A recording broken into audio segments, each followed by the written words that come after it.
সম্মানিত ভিউয়ার্স, আসসালামু আলাইকুম ওয়া রাহমাতুল্লাহি ওয়া বারাকাতুহু।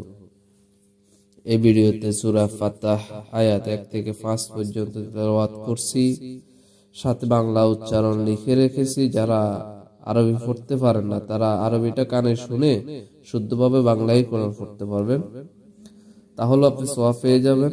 আর কোরআন প্রচারের সাথে ভিডিওটি শেয়ার করে দিন। বিসমিল্লাহির রহমানির রহিম। ইন্না ফাতাহনা লাকা ফাতহাম মুবিনা। হে নবী, আমি তোমাকে সুস্পষ্ট বিজয় দান করেছি। হুদায়বিয়ার সন্ধি করাকে ইঙ্গিত করে আল্লাহ পাক এটাকে বিজয় ঘোষণা করেন।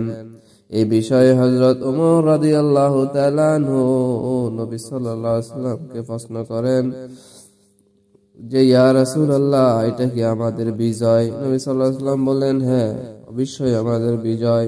অন্য একজন সাহাবীও নবী সাল্লাল্লাহু আলাইহি ওয়াসাল্লামের কাছে একই প্রশ্ন করলেন। জবাবে নবী মুহাম্মদুর রাসূলুল্লাহ সাল্লাল্লাহু আলাইহি ওয়াসাল্লাম বললেন, যার হাতে মুহাম্মাদের ফান, এটাই অবশ্যই আমাদের বিজয়। আল্লাহর কসম করে বললেন যে অবশ্যই আমাদের এটা বিজয়। মুসনাদ আবু দাউদ।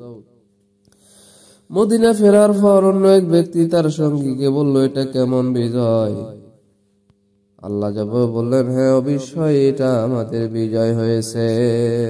কারণ আমরা তো ওই জায়গায় পৌঁছতে পারি না, আমরা সেখানে পৌঁছেছি, তারা বাধ্য হয়েছে আমাদের সাথে চুক্তি করার জন্য। এই জন্যই আল্লাহ পাক এটাকে হুদায়বিয়ার সন্ধিটাকে মুসলিমদের জন্য বিজয় হিসেবে ঘোষণা করেছেন। লিয়াগফির লাকা আল্লাহু মা তাকদ্দামা মিন জামবিকা ওয়া মা তাআখারা ওয়া ইউতিম্মা নি'মাতাহু আলাইকা ওয়া ইয়াহদিয়াকা সিরাতাম মুস্তাকিমা। যাতে আল্লাহ তোমার আগের ও পরের সব ত্রুটি বিচ্যুতি মাফ করে দেন, তোমার জন্য তার নিয়ামতকে পূর্ণতা দান করেন, তোমাকে সহজ সরল পথে পরিচালিত করেন বা দেখিয়ে দেন। ওয়ায়ানসুরাকাল্লাহু নাসরান আজিজা। এবং তিনি আল্লাহ তোমাকে অত্যন্ত বলিষ্ঠবান সাহায্য করেন। হুয়াল্লাযী আনজালাস সাকিনাতা ফী কুলুবিল মুমিনিনা লিয়াজদাদু ঈমানাম মা'a ঈমানিহিম ওয়ালিল্লাহি জুনুদুস সামাওয়াতি ওয়াল আরদ ওয়া কানাল্লাহু আলীমান হাকীমা। তিনি তো সেই সত্তা যিনি মুমিনদের মনে প্রশান্তি নাজিল করেছেন, যাতে তারা নিজেদের ঈমান আরো বাড়িয়ে নেয়। আসমান ও জমিনের সমস্ত বাহিনী আল্লাহর কর্তৃত্বাধীন। তিনি মহাজ্ঞানী এবং অত্যন্ত কৌশলী।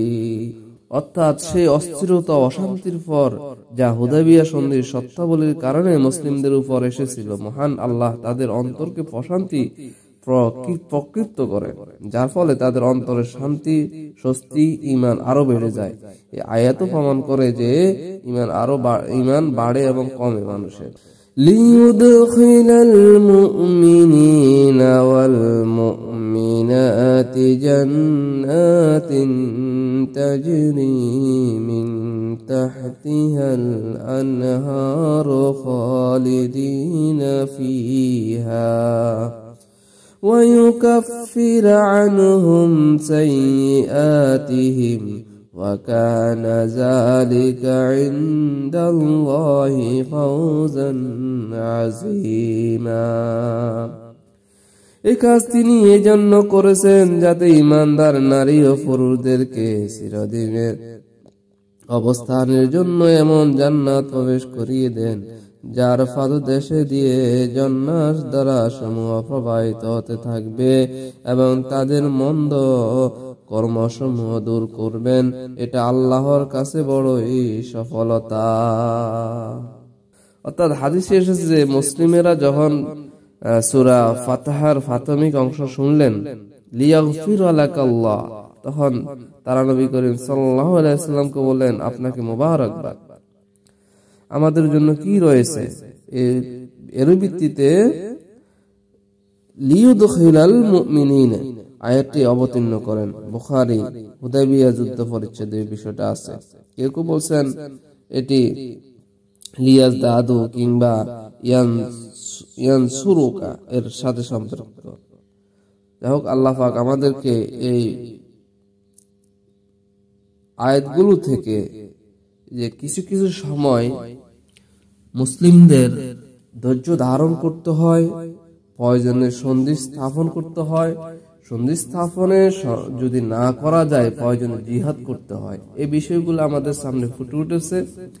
আল্লাহ পাক আমাদেরকে এই আয়াতগুলো থেকে শিক্ষা নিয়ে সামনে জিন্দেগি ইসলামিক হিসাবে আমাদেরকে ইসলামিক জীবনে পথ চলার তৌফিক দান করুন, আমিন। এবং আল্লাহর কোরআনের প্রতি আমাদের মনোযোগ সৃষ্টি করে কোরআনকে পড়ার তৌফিক দান করুন, আমিন। ওয়া আখিরি দাওয়ানা আনিল হামদুলিল্লাহি রাব্বিল আলামিন।